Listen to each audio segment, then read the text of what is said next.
if those in Africa, there was a conference last August, which was organized by Youth Bridge Foundation. Who know that?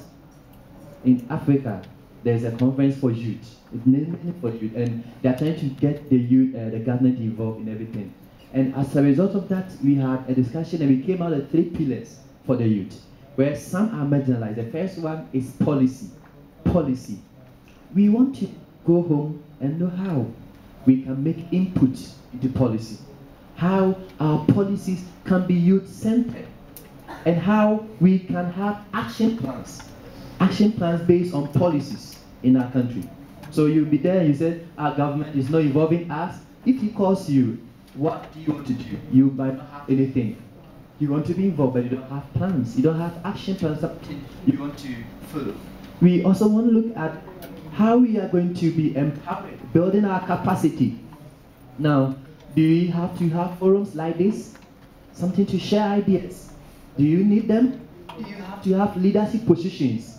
So you realize that if you're talking the other way around, these things are what is not happening and what we should be doing.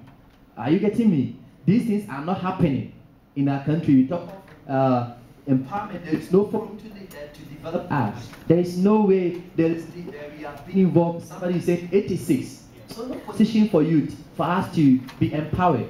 And in the second way, I want you to also look at this as the pillars, how you are going to be empowered.